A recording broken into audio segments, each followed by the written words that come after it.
cordiales, muchas gracias por asistir a este espacio en el que vamos a dar cabida a un montón de temas de actualidad con nuestros invitados y estamos en el monasterio de la localidad de Muro, en Mallorca, en la Escuela de Música Municipal, en este lugar que ya tiene unos cuantos siglos y que las piedras no van a hablar hoy como nunca, pero van a hacer el eco para las palabras interesantes que nos van a ofrecer Rafael Palacios, periodista, una de las figuras en internet de estos últimos tiempos y que está ya su quinto libro, creo, o sexto. No, hay más, pero bueno, Hay en el más. ámbito de la investigación, el sexto, séptimo. Sexto o séptimo libro ya.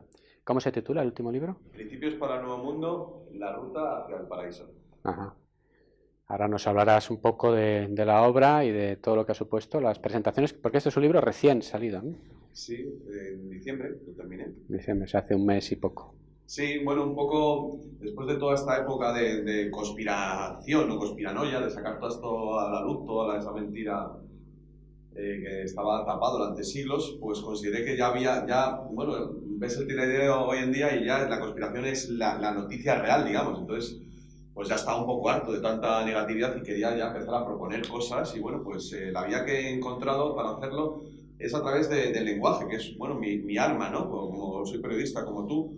Y bueno, es una investigación en realidad con bastante sentido común, yendo al origen de las palabras, la etimología, y viendo cómo al trastocar el significado original de las palabras, al mismo tiempo nos han manipulado con, bueno, con los conceptos, los valores humanos. La verdad, la libertad, la justicia, permiso, licencia. He encontrado algunas cosas curiositas a través del ámbito de la etimología. Y bueno, pues luego en la segunda parte del libro pues trazo un poco, es más mío en el sentido de que a diferencia de otros libros que son de investigación, esto es yo pues como filósofo, sociólogo, por mi experiencia de vida, ¿no? Sobre lo que me he encontrado a lo largo de casi 50 países en los que he estado acerca del ser humano y qué tenemos en común. Y bueno, pues con una propuesta ya para vivir la utopía, porque estoy convencido plenamente, después de haber buceado en toda la mierda, que realmente cuando se solucione el tema del dinero, que es lo que trastorna y lo que emponzoña las relaciones humanas desde la familia, la pareja, el laboral, va a ser muy sencillo. Una vez que quitamos esa piedra, esa contaminación para nuestras relaciones que viene de milenios, desde casi el comienzo de la civilización, pues vamos a encontrar que realmente las guerras han sido provocadas, que el ser humano naturalmente quiere vivir en paz y que estamos más, nuestra tendencia es a la cooperación, queremos estar con gente. Este dinero deuda falso con el que estamos viviendo nos empuja a competir porque hay una escasez, porque realmente pues, la riqueza se evapora mezclándolo con esa falsa riqueza que son, bueno, pues ya hablará el juez Silva de toda esta conspiración de magia negra, que son de todas estas palabras, como digo yo, que se han inventado para embadurnar una mierda dentro de otra mierda y otra mierda más grande hasta que al final ha explotado todo. Entonces, Bueno, ahora entramos en materia, sí, porque desde luego ese es uno de los temas base sí, de lo que vamos a tratar hoy. Ajá. Y es muy extenso, tenemos un tiempo Sí, limitado. sí, a mí me das carrete y ya me tiro ahí. Pero es muy interesante todo lo que está diciendo porque además hay muchos puntos de vista y porque todo el mundo de una forma u otra está preocupado, evidentemente, sobre todo hablando del dinero, ¿no? Y nos vas a explicar qué es el dinero en origen, la deuda, etcétera, temas que, en fin, están más que de actualidad. Félix Rodrigo Mora, saludos cordiales igualmente. Gracias. Gracias por asistir. También tienes un montón de libros en el mercado, has estudiado muchos aspectos de esta sociedad de hoy en día, pero también del pasado. Has hecho unos análisis correlativos, unos paralelismos con lo que hemos ganado y hemos perdido, que realmente nos vas a ilustrar mucho, que tú esto lo tienes muy bien trabajado, de cómo ha evolucionado nuestra comunidad, nuestras comunidades, las pequeñas, las grandes y las medianas. Y bueno, háblanos un poquito también de tu última obra que ha estado moviéndose y que ayer también han estado en el Congreso, que no lo he dicho, pero evidentemente todo esto es por el primer Congreso de Conocimientos para un Mundo Mejor. Son parte de los invitados que estuvieron ayer y bueno, tú también tenías libros a la venta. Sí, yo ahora estoy pendiente de que se publique por una editorial un trabajo que hice sobre la Segunda República. Me interesaba mucho ese momento, pero solo en la parte relativamente pacífica del 31 al 36. es una cosa que hasta ahora ha sido muy maltratada porque, bueno, había intereses políticos muy fuertes. Yo, de hecho, con criterios de objetividad, creo que es decisivo entender por qué la guerra civil existió, y también comprender cuál es el origen de la Segunda República y la etapa del Frente Popular, que son solo 6 meses. La etapa pacífica es de febrero del 36 a julio del 36, ¿no? Para mí la historia es muy importante, la he estudiado. Quizá uno de los trabajos que he hecho así de más importancia es lo de la Constitución de 1812. Y esto continúa eso, ¿no? El libro es largo, es complicado, y a ver si sale ya y quien quiera puede echar un vistazo. Y le podemos presentar y lo comentaremos ampliamente como se merece. El otro invitado que tenemos es el juez Elpidio Silva. Hablando de protagonista de la historia, es un protagonista de la historia contemporánea, es un protagonista de lo que está sucediendo hoy en día, puesto que ha sido una de las caras más vistas en los medios de comunicación y tu voz ha salido del ámbito judicial, que normalmente los jueces, a pesar de que se habla tanto de los jueces estrella, de los jueces superstar, con actuaciones internacionales y que han tenido que ver con ámbitos, en fin, que uno no se espera, protagonista de hacer blesa, por en fin, simplificar el tema, ¿no? de la caja de ahorros, el Monte de Piedad, lo que no es el Monte de Piedad y el Valle de Lágrimas, a lo que nos ha llevado todo esto, Bankia, el Banco de Miami, o Miami, como se diría en español en realidad, etcétera. Y que, bueno, es muy interesante. Yo animo a todo el mundo, desde luego, a que asista al juicio, porque hoy en Internet se puede conseguir visionar el juicio entero, donde yo no conocía tu actuación, porque, en fin, son tantos temas, pero precisamente para esto me lo he visto y luego es impresionante la manipulación que ha habido para apartar a este hombre que es un verdadero héroe de la justicia en nuestro país, y lo sigue siendo porque ahora llevas una actividad como abogado en un bufete y en política, ¿no? Es un juez más que llega a la política, pero yo creo de una forma bastante limpia y bastante honesta. Relátanos un poco cuál es tu propuesta. Bueno, en cuanto a este último tema que has tocado, es cierto que puede llamar la atención que una persona que es juez inmediatamente pase a un espacio tan absolutamente parcial y encunado como es la política española actual, ¿no? En donde hay mucha negritud, ¿no? A veces hay un poquito de oro, pero después mucha negritud. El motivo es muy sencillo. Yo vivencio, me doy cuenta de que desde el Poder Judicial no se puede hacer nada y que no debe tolerarse que vuelva a suceder lo que me ha sucedido a mí. Hay que generar una situación diferente en donde la gente, la ciudadanía, los funcionarios puedan trabajar y donde no quepa que porque unos poquitos no quieren que se trabaje normalmente puedan barrer a gente, a jueces y trabajar a la carta. Lo que quiere la corrupción en España es un menú amplio de jueces, de supervisores, de controladores, y que en el menú, pues según les vaya bien o mal, pues quitamos cosas. Que este inspector del Banco de España me da la lata, quítame, ponme a otro que este me gusta. Que este juez va muy rápido, de una manera que me ha pillado y que yo no le puedo explicar que hay que parar, quítalo del menú. Entonces, esto es lo que se está consiguiendo. Aparecen poderes muy monitorizados, tanto en la agencia tributaria como en el Banco de España, como en la CNMV, como en el Poder Judicial, como en el Ministerio Fiscal, a la medida de los corruptos, ¿no? Que hagan una especie de pantomima, una farsa de que se investiga, pero en realidad no se está haciendo nada. Por lo demás, bueno, la situación en general de la justicia pues, se puede simplificar diciendo que no tenemos una justicia independiente. Es a lo mejor relativamente independiente para los ciudadanos normales. Para los temas normales. Yo ya no sé si soy ciudadano del común, ¿no? Que en una entrevista que me hacía, creo recordar que a New York Times, cuando le dije que era un ciudadano común, se quedó una periodista mirando y me dijo, a los sitios le dije, gente, esto no pasa con los ciudadanos comunes. Yo, sin embargo, me sigo sintiendo así. ¿Por qué? Porque realmente mi entrada en todo esto es muy vivencial, es poco programada, poco mental. Voy viendo lo que hay que hacer y me lo va indicando la realidad. Yo no tengo programa de ser político, no lo tenía, si lo hubiera tenido, hubiera entrado antes en política, porque posibilidades obviamente siempre hay, ¿no? No obstante, perdona que te interrumpa, tu interés en la política ya viene de más tiempo, ¿no? Yo siempre he entendido, a nivel de mi propia formación, incluso de mi formación familiar, bueno, que la política es un instrumento esencial en el ejercicio de la organización de una sociedad y del poder y de la satisfacción de las necesidades de los ciudadanos. Es decir, que nadie se engañe. No hay verdades absolutas ni caminos absolutamente claros, no. La verdad tiene muchos caminos. Es así la verdad, es bueno que sea así.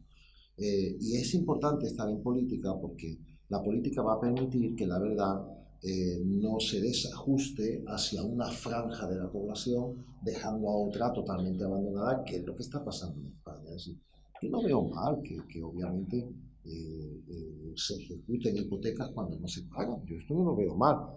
Lo que sí veo, no mal, sino muy mal y perverso, es que en un sistema jurídico solamente se aplique la ley cuando es una persona que no puede pagar una hipoteca y que la desahucias. Pero cuando se trata de corruptos, cuando se trata de personas que han organizado un auténtico pitoste sin precedentes, ahí no pasa nada. Ahí no se ejecuta nada.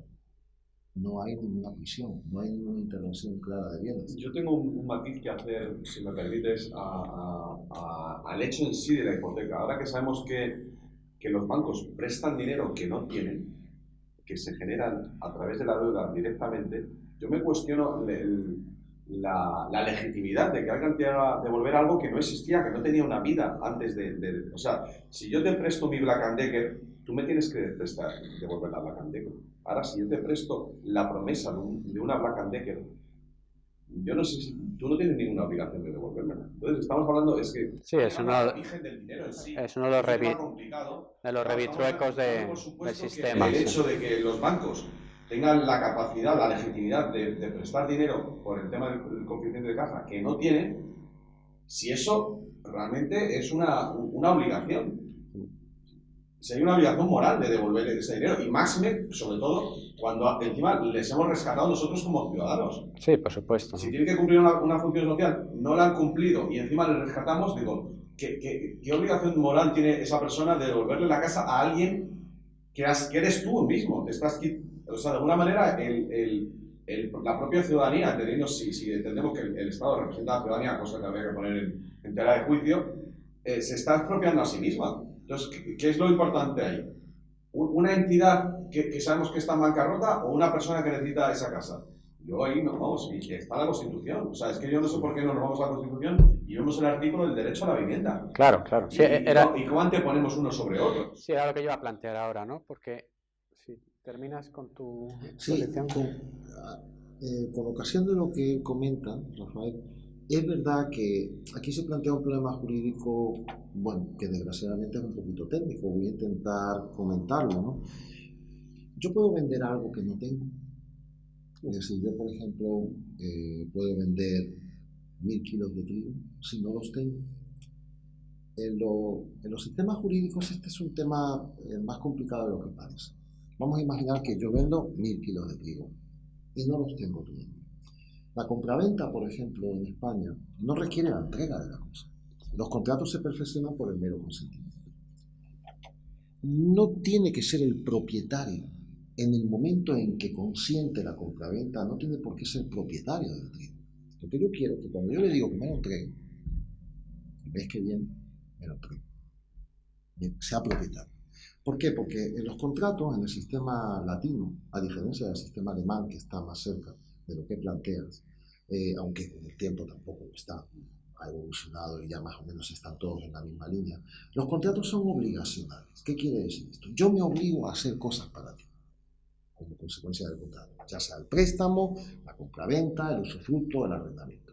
Oye, te alquilo un edificio que está en la Castellana, en el Paseo de la Castellana de Madrid, en el número 140, te alquilo el edificio.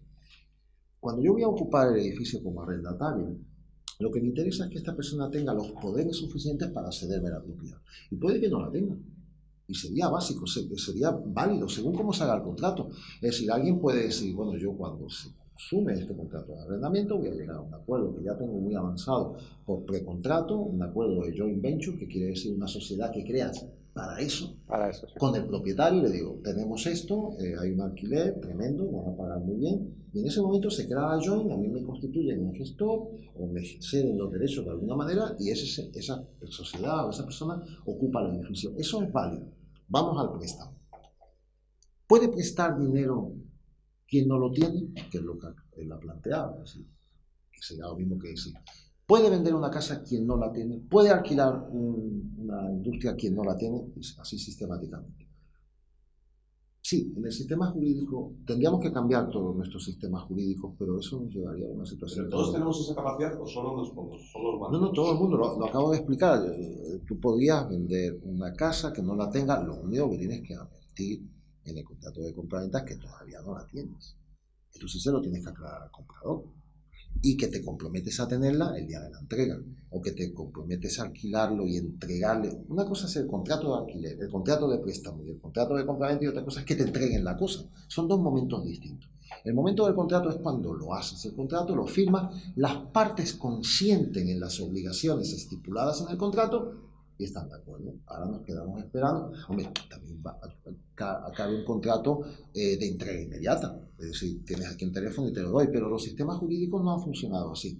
Porque eso sería retrasar el momento y el tráfico jurídico muchísimo, esperar a que cada uno lo tuviera. Entonces, obviamente, el sistema latino de mero consentimiento de las partes es mucho más sofisticado. Después hay que vigilar una serie de cosas. Y ahí sí es importante comentar un tema importante, relevante con los bancos, ¿no? ¿El banco puede prestar dinero sin tenerlo? El problema es que el banco tiene el dinero que quiera. Claro. Por eso he explicado a veces, creo que ayer lo dije, lo de la magia. El banco es que te vendo 100 móviles y no están en la mesa. El banco hace así y aparecen 100 móviles. Sí. Esto está bien, es una tremendo. Con los móviles no lo tiene conseguido el banco, pero lo consigue con algo que es todavía más amplio que el móvil. Mejor que el móvil, ¿no? O sea, yo no te voy a dar los 100 móviles, ¿vale? Pero, mira, aquí tienes el dinero, vete a comprarlo. Sí. Está resuelto. Bueno, esto yo lo veo criticable como sistema. Yo creo que hay que volver a un patrón mucho más estable que una cosa tan demencial. Esto lo hemos aprendido. Pero este sistema hubiera funcionado bien porque, no nos engañemos, hay una cosa que tiene que quedar clara. Todos los sistemas jurídicos, el mismo puede ser bueno o malo. La Constitución de los Estados Unidos de América la llevas a otro país, puede ser un desastre. Claro. Es decir, la cuestión es, ¿hubiera funcionado bien el sistema actual donde el banco hace así y aparece dinero en la mesa para prestarte lo que quiera, que quieres 1.000 millones? Las circunstancias te lo prestan. Es decir, no va a haber ningún banco en el mundo posiblemente que si puedes devolver 1.000 millones de euros no te los vaya a prestar. Claro que sí, pues es un negocio tremendo. Cuanto más piden. ¿Qué pasa? ¿Qué le podemos reprochar a los bancos de una manera radical, donde no hay discusión? Usted ha hecho un uso temerario, un uso a veces delictivo de esta facultad que yo le he dado de poner dinero. Y le voy a decir por qué. Porque usted tenía que darse cuenta que lo que estaba generando con una cosa tan mágica era posiblemente muy peligroso para el sistema. Esto tiene usted que hacerlo con mucho cuidado. Y el cuidado fundamental que usted debe tener es que cuando usted ponga el dinero aquí en la mesa y lo invente y lo cree de la nada, aquella persona lo tiene que devolver. Usted tiene que asegurarse de que hay un margen importante de devolución y por eso las posiciones de riesgo y la política de riesgo de los bancos, pues al final es la clave de casi todos los protocolos. Porque si yo pongo aquí 500 millones, se lo doy a esa persona y no lo devuelve, lo que yo he hecho es tremendamente falso y pernicioso para el sistema. Porque el dinero va a acabar existiendo de verdad, y ya no en plan de magia, cuando se devuelva. Cuando se devuelva se demostrará que la apuesta que ha hecho el banco, que el pronóstico que ha hecho el banco de que podía crear riqueza de esta manera, ha funcionado. Sí. Pero si usted se ha dedicado a prestar dinero a todo el mundo, usted no ha examinado si lo podían devolver o no, y además le ha prestado el dinero a todo tipo de amiguetes, eso es lo que estamos, eso es lo que estamos. Por eso yo quería que, partiendo de la base de lo del dinero, no sé si Félix Rodrigo tenía alguna idea sobre cómo funcionaba la sociedad antes de los bancos, antes de la usura, antes de todo este mare magnus que nos ha llevado a esta crisis tremenda, por lo que acaba de explicar el Pidio y alguna cosita más? Pues en el pasado había una restricción mental muy fuerte respecto al dinero. Es decir, el dinero se consideraba como negativo, ¿no? Y se procuraba usarlo lo menos posible, porque se sabía que corrompía las relaciones sociales. Muchas cosas no se lograban por dinero, se lograban por intercambio, por trueque, pero no de un bien por un bien, sino, por ejemplo, el trueque más importante era en tiempo de trabajo. Es decir, alguien aportaba un tiempo de trabajo a los vecinos y los vecinos se lo devolvían luego, ¿no? Eso tiene muchas expresiones. Recuerdo ahora la del País Valenciano, que se llama tornallón, ¿no? Tornallón es que yo ayudo a alguien y ese alguien me ayuda. Luego había muchas formas de intercambio sin uso de dinero. Incluso llegó a haber una moneda que no existía realmente, solo que era una unidad del valor. Creo que era, no recuerdo bien esto, pero creo que era el maravedí, que no es que existiera, no había esa moneda, sino que solo medía, es decir, si algo valía 4 maravedís y otra cosa valía 2, significaba que la primera cambiaba por 2 de la segunda, eso era todo, porque no había dinero real, no se usaba el dinero, ¿no? ¿Estamos hablando de qué siglo?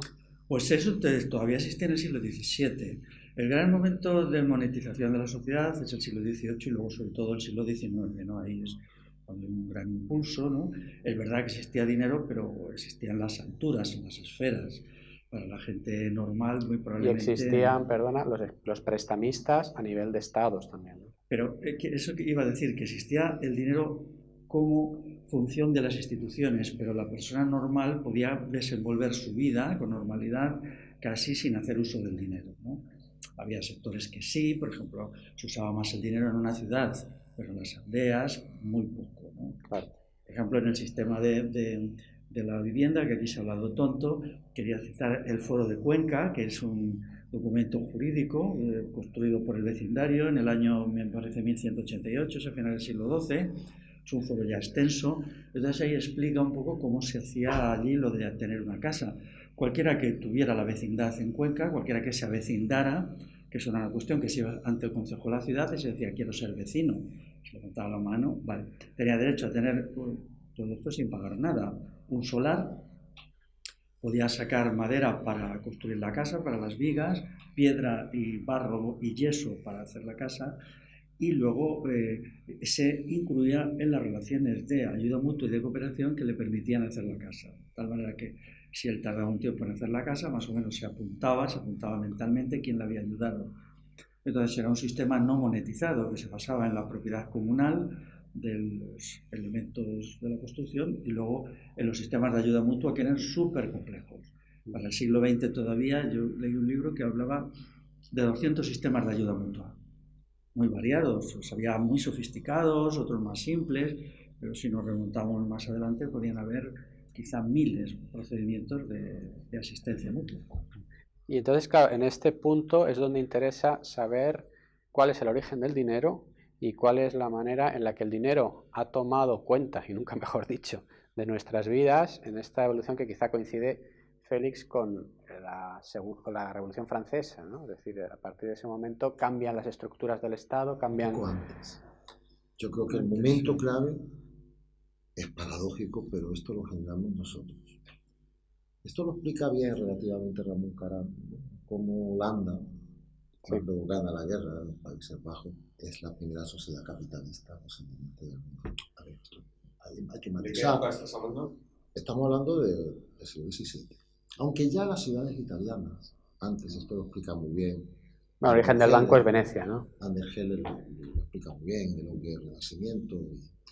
Y bueno, las ciudades italianas son pioneras, ¿no? De regular maneras. Ahora, cuidado con esto, ¿eh? El dinero efectivamente es un problema, pero sobre todo la manera en que lo vemos, lo utilizamos y lo regulamos. Este es el problema. Claro. Ningún objeto es problema en sí. Un arma. ¿Cómo vamos a regularlo? Un bisturí. Bueno, si todo el mundo puede ir por ahí comprando cajas de bisturí, se me preocuparía, pero un bisturí es que corta muy bien, es que esto, oiga, déjelo para cirujanos, ¿no? Es que nos tienen habilitados. Es decir, el tema con el dinero es el siguiente. Hay como 3 etapas, claro, y me corrigen porque tú eres historiador y obviamente yo tengo una gran pasión por la historia. Mi director de tesis en un momento que me dijo, para ya de un capítulo histórico, porque han salido dos tesis y pues una tesis tiene bastante. Entonces, bueno, hay como 3 etapas claves. Está la etapa de Aristóteles, que decía que el día que las hilanderas se movieran solas, pues cambiaría la humanidad. En esa etapa, ¿por qué el dinero no importa mucho? Los patriarcas, los hombres libres, eran muy pocos. Y existía esclavitud, por esto decía todo era máquina. Él entendía que sin esclavo, claro, ¿cómo voy a mover yo la máquina? Claro, cuando la máquina se mueva sola, el mundo va a cambiar, porque ya no voy a necesitar al esclavo. O si lo necesito, ya no le tengo que llamar esclavo, esto será de otra manera. En el mundo de la esclavitud, el dinero no tiene sentido, porque yo ya tengo todo mi poder establecido. Y no necesito dinero porque tampoco quiero ninguna expansión. Era un mundo donde los acotamientos eran tremendos. En Roma hay ciudadanos libres, los ciudadanos romanos quintarios se llamaban, los ciudadanos de Roma. Y los demás no eran libres. Y si eran libres, no tenían el derecho romano. No se les aplicaba ese derecho, que era un gran privilegio, porque ese derecho iba arropado de muchas ventajas y derechos, ¿no? Y se les aplicaba un derecho residual o de gente, ¿no? Ese es un momento clave de la esclavitud. Otro momento posterior es el momento en el que la propiedad queda amortizada, que es fundamentalmente la caída del Imperio Romano, nos lleva a la Edad Media, aunque esto ya empezó a existir en el mundo romano como consecuencia del desplomamiento del imperio. ¿Y eso qué sucede? A ver, si yo tengo a 500 aparceros, yo soy el dueño del castillo, y tienen que trabajar allí porque pertenecen a la tierra, forman parte de ella, están sometidos a ella, ¿en qué cabeza cabe que un día va a llegar a uno, va a tocar a la puerta del castillo y va a decir, oye, que ya tengo dinero, que me liberen, y me voy? No tengo ningún interés en que el dinero circule por ahí. Porque además yo sigo en el mismo establecimiento de rango económico que en el mundo romano. Yo ya tengo mi castillo, tengo todo lo que me hace falta. ¿Para qué querré yo que haya como una válvula de escape? ¿Qué sucede en Holanda? Nace un nuevo tipo de persona. De alguna manera ya Descartes y el racionalismo ilustrado, el primer racionalismo de Descartes, va montando esta posibilidad de gente, donde hay una conceptualización acerca de la riqueza, que quiere decir que puede ser infinita. La riqueza ya no es la tierra que tienes ahí delante, el cortijo que tienes ahí delante, los caballos que tienes. No, no. Yo te voy a dar la posibilidad de una expansión total. Y ya no solamente va a ser para los estados, ya no solamente va a ser para Felipe II con todos los juegos que se traía por los banqueros. No, cualquier individuo, si cuenta con la capacidad económica suficiente, puede llegar hasta donde quiera. No hay límites, el horizonte cambia, el horizonte se perfora. Y de aquí, de este pequeño germen, ya nadie debe extrañarse que naciera el parlamentarismo, después la democracia y después un principio de libertad económica burguesa. Porque claro, el dinero en ese sentido libera. ¿Qué sucede? Posteriormente lo que sucede es que hay acumulaciones de capital, y esto, bueno, Carlos Marx comete muchos errores y uno se podía cansar de mencionarlo, pero en el tema de la acumulación de capital básicamente no se equivoca. Llega un momento que hay una capacidad de acumulación de riqueza tan grande que yo puedo manejar muy bien muchos asuntos y entre ellos a personas, ¿no? Y aquí es donde ya el dinero empieza a plantear problemas. Cuando este dinero se refugia en grandes corporaciones, hombre, pues ya, mire usted, un momento, es que si nos acordamos cómo empezó todo esto en la Edad Media, usted ya tiene tanto poder en su corporación que usted ya me puede utilizar a mí como siervo, aunque siga existiendo dinero como un postulado de infinitud del crecimiento, donde se puede llegar a donde se quiera. Yo quería hacer un matiz respecto, claro, estamos hablando de corporaciones en el vídeo, pero al final hay personas detrás de ellas, ¿no? Para mí el análisis de los últimos 50 años ha de pasar por el hecho mismo de legitimizar que determinados productos financieros que son entelequias de un futuro, y hay, pues eso, la palabra futuro es un tipo de activo financiero, eso considerarlo igual a la riqueza que estás generando tú, no, o tú con tu trabajo. Entonces, en la investigación que he llevado a cabo a lo largo de bastante tiempo me he encontrado con cositas curiosas que yo creo que nos hacen entender toda esta cuestión. Primero, lo encontré en Wikipedia, esto lo quitaron después. Fui a buscar cuál fue la primera moneda y salió que fue una moneda empleada en Babilonia para intercambiar los favores de las prostitutas del templo, las sacerdotisas, las primeras putas, por decirlo de alguna manera, por las fanegas de trigo, con lo cual encontramos que el trabajo remunerado y el dinero nacieron en el mismo momento. Pero luego yo hice un sencillo razonamiento respecto, bueno, al ver que aparecía la efigie de los reyes en las monedas, ¿no?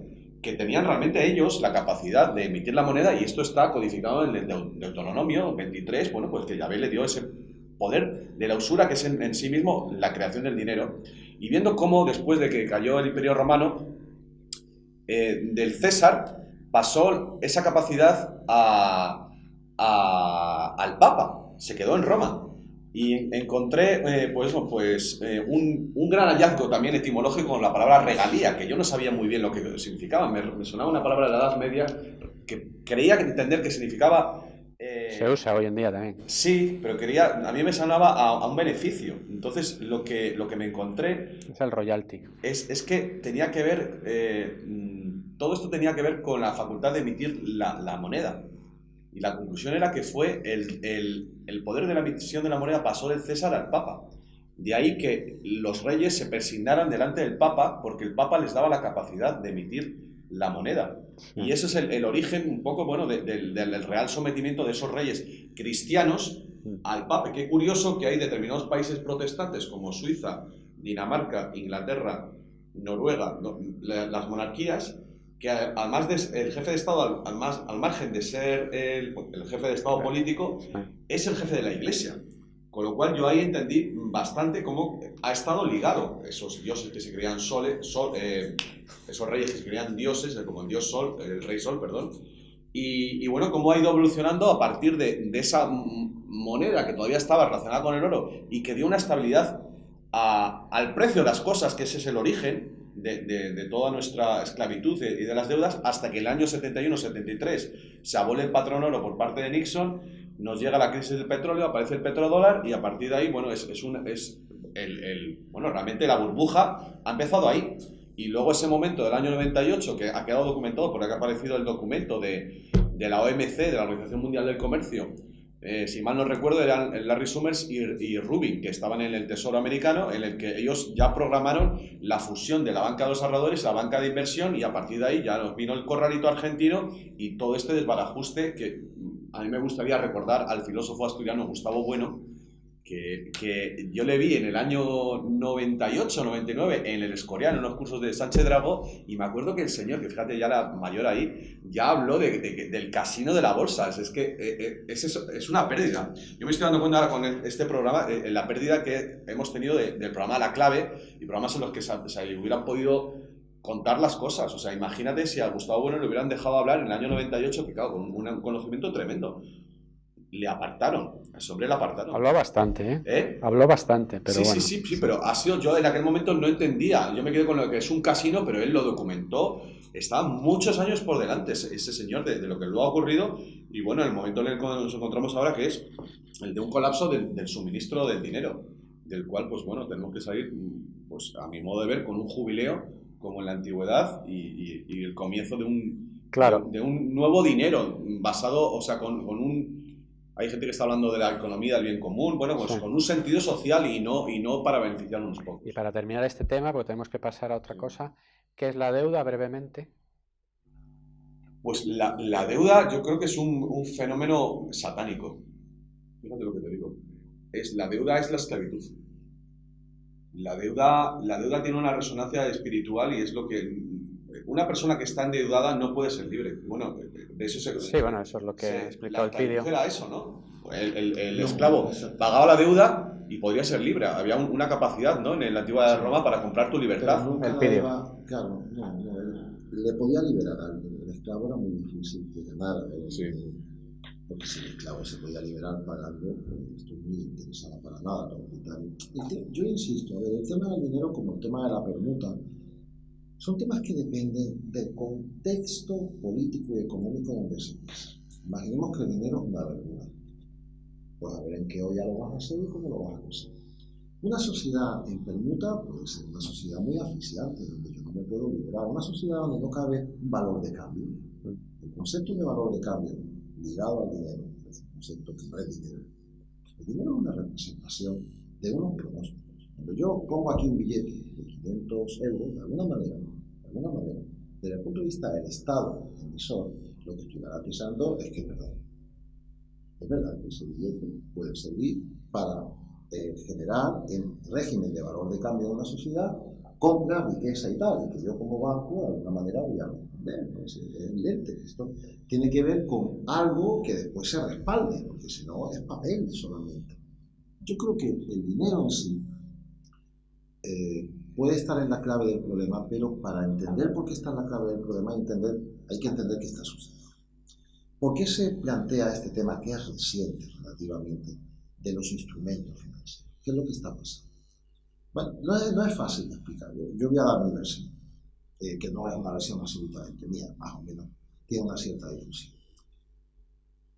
Si tienes un capital de 500.000 millones de euros, dentro de media hora puedes perder dinero. Claro, no es mucho.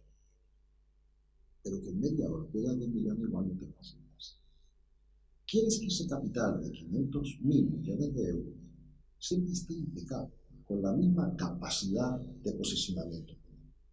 Y para eso vas a tener que invertirlo, porque tienes a un montón de multimillonarios que están en lo mismo. Lo que ha sucedido en cierto modo tiene una parte positiva, parece que hay más multimillonarios que antes. Y todos tienen que sacarle valor a ese dinero para conservar la posición económica. ¿Qué hacen? Inventar un instrumento financiero. Claro. ¿Cuál es el postulado fundamental del instrumento? Perdona, Aristóteles, que les citaba antes, hablaba de las gotas del mar, de que la riqueza es la que es y no hay más. El mundo de Aristóteles era el mundo de la esclavitud. Él no sabía que las máquinas se podían mover solas y no tenía ni idea de lo que era el inconsciente. Los sistemas aristotélicos en ese sentido, Gustavo Bueno era un aristotélico, son potentes a nivel metodológico, pero después tienen carencias finales. ¿Por qué? Porque la riqueza que puede incorporar esto va a depender de mi habilidad. Si esto está aquí, pues veo difícil que yo pueda obtener riqueza de aquí, pero si a alguien le hiciera falta para apuntar algo urgentemente esto, dame 50 euros, no me doy el papel. Es que claro, dependerá de mi posicionamiento, de dónde me coloque yo. Yo estoy con mis 500.000 millones y ya me imagino que estarás posicionado. Porque para tener 500.000 millones no estás posicionado una vez, estás posicionado todos los días varias veces.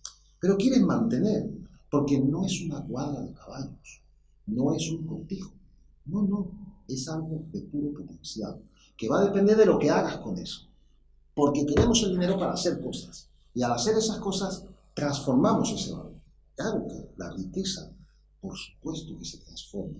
La riqueza de una gota de agua va a depender de mi historia, de cómo utilice yo ese agua, para qué, cómo la canalice, dónde la posicione a nivel estratégico, con qué infraestructuras las optimice, que dependan del mundo agrario. Ahora, una cosa que claro, pero eso, perdona, con el dinero es que en sí, per se, no vale para nada. Claro. Si alguien se lleva los 500.000 millones de euros en Jaime al desierto, no vale para nada, no te quita la sed, no te quita la sed. No, ni siquiera tengo muy claro que eso vaya a dar más poder allí según cómo, bueno, se puede organizar, pero habrá que ver. Pero si esos 500.000 millones van a ese casino que es la bolsa, ahí está la medida de jauja de la orgía. Porque es un gran casino. Yo sí creo que tiene mucho de casino, desde luego. Está haciendo salsa. ¿Por qué? Porque la riqueza se ha distribuido a nivel multimillonario entre muchas personas. ¿Y cuál fue el postulado? No te preocupes. Estos instrumentos financieros tienen la siguiente potencialidad. Como yo he vivido el riesgo infinitesimalmente en porciones cada vez muy pequeñas que distribuyo entre millones de personas, puedes estar tranquilo que nunca va a colapsar el sistema, porque de alguna manera todos los esquemas de compensación van a confluir en que el sistema siga adelante. Eso es falso. Nos han engañado. El capitalismo en este sentido ha llegado a un tope. Estamos en un fin de semana. No digo la sociedad de mercado, digo el capitalismo. La sociedad de mercado libera. Lo que no nos libera es un capitalismo económico donde hay una serie de operadores que son 5, 10.000, 20.000, que hacen este juego perverso para posicionarse y para seguir manteniendo esa posición económica, porque no es como antes. Antes el patricio romano mantenía su situación con que su cercado estuviera bien puesto, ya estaba mantenida. Que nadie entre aquí, y para eso tengo al ejército romano, para protegerme a mí y a los ciudadanos romanos. Esto ya no es un tema de poner unos hitos y cercados, claro, 500 millones como le pones hitos. Aquí lo que tienes es que dinamizar para que ese dinero no pierda valor de potencial económico y de posicionamiento de poder económico y político. Y este es el drama, que porque unos cuantos tienen que seguir manteniendo esta posición, todos hemos acabado en un infierno económico, donde se dijo, no te preocupes, puedes titulizar todas las hipotecas, porque todo se va a compensar, y sobre ellas podemos marcar futuros, todo tipo de instrumentos de negociación y que siga ganando, porque no es tan fácil. No sé, si ponéis todavía un ejemplo más claro, imagina que tienes un capital de 50.000 euros, y te digo que tienes un negocio muy, de verdad, tremendo, no vas a perder. Los sábados compras 10 paquetes de pipas y los vendes, y el domingo vas a ganar mucho, vas a ganar 50 céntimos. ¿Qué te interesa? Todo esto y te interesa. ¿Qué está contando? Voy a quitar esto para ganar 50 céntimos. Pasa igual por de 500 mil. Te vendo la Gran Vía de Madrid. No hay nada dentro de capital. Es una tontería esto. Además, tengo muchos pulmones. La realidad, no sé si lo sabéis. ¿Cómo le buscas el óptimo de inversión? No es tan fácil, porque hay mucho. El ejemplo al final es como el de los papeles de tú. Tienes que hacer algo, y ahí entran los instrumentos. Claro, claro. Pero bueno, entramos dentro del terreno de la especulación y de admitir cómo es el sistema monetario, económico, financiero, etcétera, hoy en día, porque una de las cosas importantes es cuestionarlo todo, yéndonos a la historia y yéndonos también a la prehistoria. Por eso estamos hablando de Aristóteles a la vez que hablamos de los ilustrados y de las consecuencias en Holanda, que son más complicadas de lo que parece, y la Revolución Francesa. Pero bueno, pasando a otro tema para que podamos dinamizar un poco el debate y las intervenciones sean lo más breve posible, que os pido. En este giro un tanto optimista que nos hemos visto envueltos con el Congreso de buscar soluciones dentro de que estamos en unos problemas al parecer irresolubles en gran medida, yo quería un poco tocar, por un lado, la parte espiritual, por otro, la económica ya la hemos tocado, yo creo que estamos un poco en un dique sin salida porque no depende de nosotros y no depende de teorías, sino que depende de poner en práctica cosas que parece que nadie está dispuesto a poner desde los grandes partidos políticos, por supuesto, porque en ello les va y ellos pertenecen al sistema y si no están anclados en ello desaparecen, como probablemente pase como en Grecia ha sucedido y es una sorpresa lo de Grecia. Es una sorpresa, va a ser una sorpresa durante muchos días y muchos meses seguramente lo que sucede allí. Al hilo de esto de Grecia, ¿qué te parece cómo se ha desarrollado el tema de que ellos ahora mismo no han reconocido a la Troika y el manejo que han hecho de la deuda? La Troika es que nadie la declara, era una solución coyuntural que un poquito a la española parece que se quiere mantener para siempre. Ya sabemos que en España todo lo que es transitorio coyuntural quiere decir que se va a quedar siempre. Esto lo ha adoptado Europa, no es un organismo serio. Y sobre todo lo que tenemos que tener en cuenta es que estos organismos comunitarios no tienen legitimación democrática. Yo no recuerdo haberles votado, Nadie los ni ha a votado. poder ir a votar. Que yo creo que el problema de Grecia, de verdad, con toda sinceridad, fundamentalmente no es un problema de Grecia, es un problema de Mariano Rajoy y el Partido Popular. Si Grecia consigue lo que venimos diciendo algunas personas hace tiempo, es decir, que la deuda hay que pactarla y hay que recortarla y hay que colocarla en otros contextos. ¿Eso significa condonarla? No exactamente, podemos ver un poco las distintas posibilidades porque la condonación es un tipo de acción jurídica y hay muchas posibles para manipular o para retrasar o para modular el pago de una deuda. Pero lo que está claro es que como Tsipras consiga lo que yo creo que va a conseguir, posiblemente el Partido Popular desaparezca.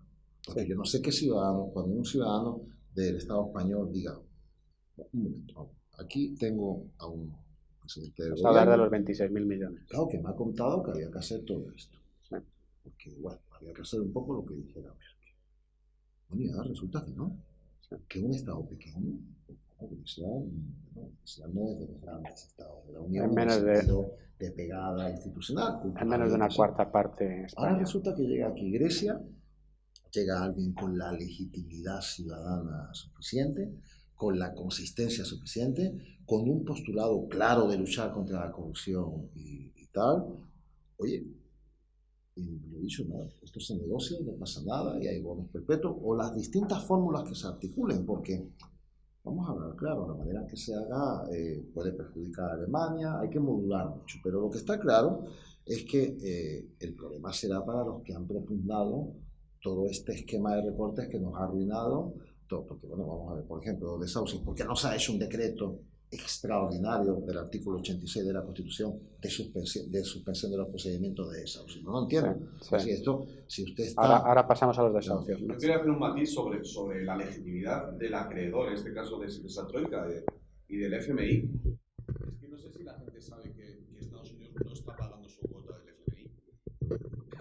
Es que el FMI a día de hoy se está inventando el dinero también. Y el Banco Central Europeo igual. Esto que ha hecho Mario Draghi el otro día del quantitative easing, de crear otra vez dinero como han hecho en Estados Unidos la Reserva Federal Americana, ya ha sido un desastre. Vamos a ver, si ese que quiere figurar como acreedor también está en bancarrota, resulta, las informaciones que tengo yo es que Alemania también está cuestionándose marcharse de la Unión Europea porque están incumpliendo su propia constitución. Por lo visto, en el acuerdo de la Unión Europea, bueno, con el banco, bueno, cuando se subsumieron los bancos centrales nacionales en ese gigantesco Banco Central Europeo, pues había alguna serie de cláusulas que impedían crear dinero de la nada como se ha creado ahora. Con lo cual, volvemos a lo mismo.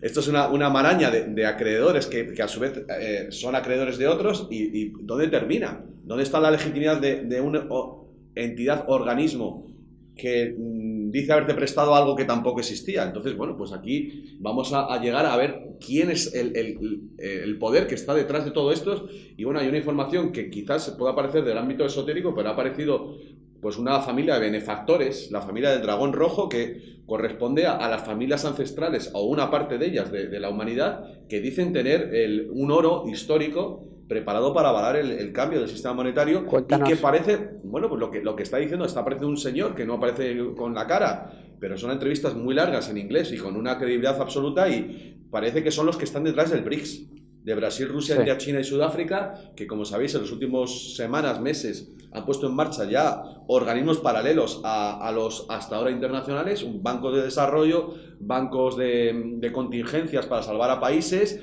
y han empezado una especie de plan Marshall euroasiático, bueno, que digamos que la cabeza de lanza es la Unión Euroasiática que ha creado Putin con algunas repúblicas exsoviéticas, y que las informaciones que yo manejo y que vienen muchas de Jim Willey, es un analista que hay que seguirlo muy de cerca, es que están proponiendo absorber la deuda de la Unión Europea y absorbernos. O sea, es que, claro, cuando hablamos de Rusia, cuando los medios de comunicación están hablando de Rusia como una cosa ahí, bueno, pretendiendo, bueno, que sea el nuevo malo, ¿no?, de la película, como Saddam Hussein o como Gaddafi, todos estos malos ancestrales que nos han vendido. La realidad es que hay una buena relación entre... una estrechísima relación entre Rusia y Alemania. Me parece que son 3.000 empresas alemanas que trabajan en Rusia, de manera que las sanciones que les quieren provocar a Alemania es un disparo en el pie. Y bueno, parece que hay una relación entre Merkel y Putin mucho más estrecha de la que nos cuentan. Bueno, ellos son amigos. Tsipras, como ortodoxo, de un país ortodoxo, le ha ofrecido ya a Rusia acogerlo. Y bueno, pues para mí el punto en el que nos encontramos, aparte ya está todo este tema económico, en el que, bueno, yo no voy a entrar porque no soy especialista, me puedo más o menos pergeñar o ver por encima lo que está sucediendo, pero realmente hay un asunto geopolítico de bloques. Hoy mismo ha dicho Tsipras que se va a salir de la OTAN. Hoy mismo aparece en los periódicos, es una notición. Entonces, bueno, pues aquí va a ser el planteamiento, nos quedamos con la OTAN o nos vamos con el BRICS. Eso está de fondo y, bueno, a Dios gracias. Yo estoy contento de que Pablo Iglesias se ha dado cuenta de esto y unos cuantos partidos en el Parlamento Europeo también. Entonces, no es en contra de Europa, como quieren decir antieuropeístas. No, es una Europa con Rusia, porque Rusia es la mitad de Europa, entre otras cosas, y tenemos unos vínculos pues Históricos, culturales sí. muy grandes. Bueno, hay un aspecto a mí que me gusta mucho, un poco esotérico, ¿no? Que no es mío, es de Rivero Meneses, un historiador vallisoletano muy, muy interesante, que se dio cuenta de la conexión entre Iberia y Siberia. Son prácticamente la misma palabra y ha llegado a la conclusión que la raíz Iber tenía una connotación como del extremo, de ahí Siberia, de ahí Hibernians, que es Irlanda. Entonces ha encontrado una relación muy bonita.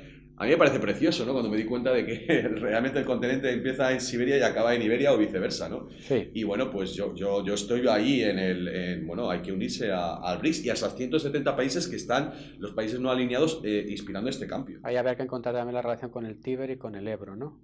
Sí, Etimológicamente. sí. Pero bueno, nos estamos quedando sin tiempo y no me gustaría que nos quedáramos sin escuchar alguna de las cosas que yo creo muy interesantes en esta revuelta y sorprendente situación política en la que nos están llevando los remolinos de países como Grecia y el nuestro mismo, que tiene una perspectiva realmente imposible de predecir, como es el ascenso de Podemos y de otras formaciones políticas pequeñas que van a subir mucho, probablemente la tuya, Red, y desde luego Ciudadanos, Vox, etcétera, ¿no?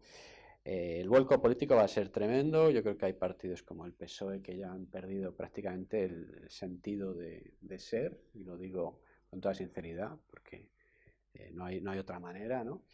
Y todo lo que está pasando últimamente con el PP y lo de la corrupción ya es un circo Sí, diario. seguro que Félix tiene su visión sobre Podemos muy crítica. Bien, lo de Podemos es un tema interesante. Yo quería brevemente que nos dijeras algo muy rápido porque nos quedamos sin tiempo y si acaso continuamos después de la pausa.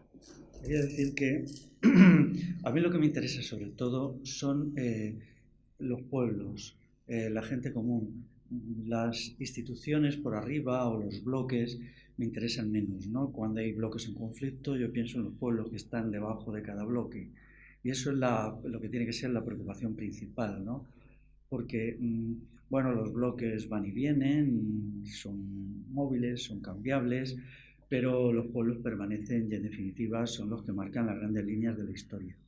Quería decir respecto a Grecia, no lo estoy siguiendo mucho, pero vamos, yo no apoyo al partido este, ni creo que lo que están haciendo tenga ningún significado especial, son solamente cambios institucionales. En general, a mí los cambios institucionales me parece que no son útiles, solamente son operaciones políticas que buscan mantener lo existente con la modificación de las formas. En ese sentido, ya hace tiempo saqué 4 artículos seguidos sobre mi opinión sobre Podemos, que no es de apoyo, sino que es de crítica, aunque no de una crítica, digamos, irracional, ¿no? Creo que mi decisión se dirige a promover las iniciativas en la base social y creo que es equivocado, o no es lo mío al menos, buscar cambios políticos en las instituciones. Las instituciones no son cambiables, el mundo actual es un mundo fosilizado, es decir, donde la institución se ha hecho fósil, se ha petrificado y no es cambiable. Los cambios que se puedan lograr son muy significantes y ahí vemos incluso cómo Podemos ha estado cambiando su política en el sentido de institucionalizarse. Hoy es mucho más institucional que hace 6 meses y estoy seguro que de aquí a mayo ya será muy, muy difícil diferenciarle de la alternativa del PSOE. Por lo tanto, habrá cambios en las siglas, pero no cambios en los contenidos como suele pasar.